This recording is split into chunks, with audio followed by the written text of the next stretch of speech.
budget drive, and I didn't want to talk about money. After all, it's more about stewardship than budget when it comes to the big picture, more about being caretakers than balancing spreadsheets. No, I thought better to talk about building community, about supporting and strengthening the heart of this place that together we all call home. And support and strengthen our community we must if we are to face the roller coaster of ups and downs that the world always manages to throw our way. Because we need one another. Ironically and sadly, I was checking in at the One Blood clinic on Wednesday for my regular double red blood cell donation when live coverage of the shooting in Parkland hit the local news channel. As I sat there with the needle in my arm, I heard one of the phlebotomists murmur to her colleague, "We're going to be busy."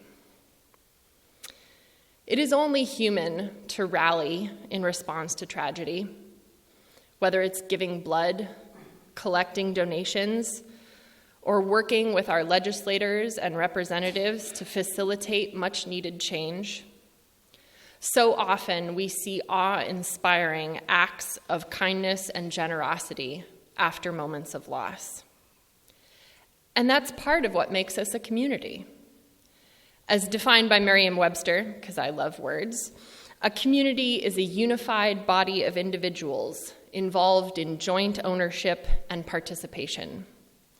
It only seems right then that we should support one another in times of hardship and suffering. But that's just half the story, isn't it?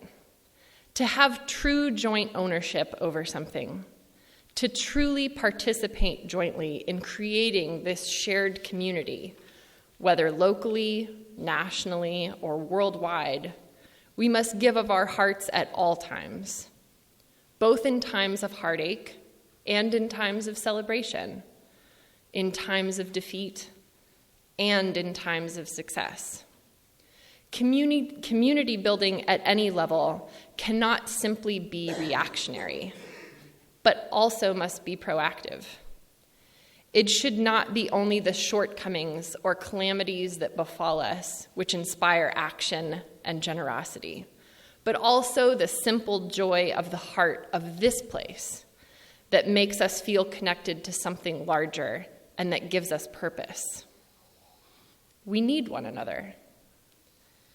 This can seem intimidating at times, as if it rests all on you, but we must remember that it is not each of us alone that is responsible for how it all turns out.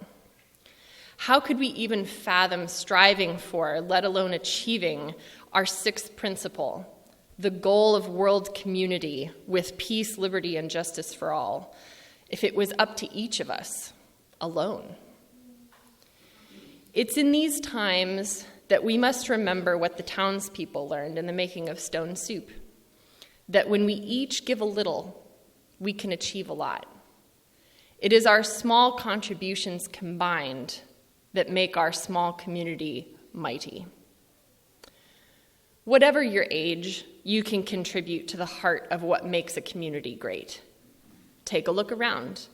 We have past and present Boy Scouts, as recognized earlier, and Girl Scouts, both organizations which take pride in instilling the value of volunteer work in our young people. The highest accolades of these organizations, Eagle Scout and the Gold Award, are given for the design and implementation of volunteer projects that better the community in which the Scout lives. It doesn't stop there either. You're sitting next to members who promote dialogue to improve and strengthen race relations, who fight for gender equality, who advocate for the rights of youth caught up in the justice system, who facilitate literacy in jails and prisons, who take homeless dogs for walks, and who donate to the food bank. Some of us are board members and service leaders, while some of us work the sound room. Some of us are called to lead religious education classes or to share our joy of music through instrument and song, or both. Some of us keep the bathrooms clean. Some of us put the coffee on or bring tasty treats for others to enjoy. We each contribute in our own way to the communities we love. We contribute out of necessity, true. We recognize that only taking is an unsustainable way of going about our lives. But we also contribute because we want to see our communities succeed. Because we are nourished by being together in each other's company. And because it brings us joy to help the garden we share blossom and grow. We know that we will not always be able to provide the same things, but that's what makes it a partnership. When my water gets shut off, you fill the watering can so that we can keep the soil moist.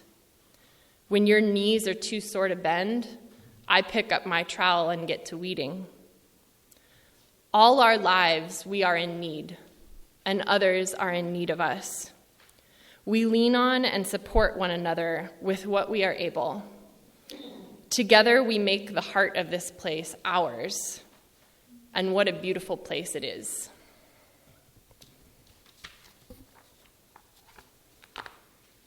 And because there's so much going on this Sunday, we will now happily receive and gratefully receive an offering.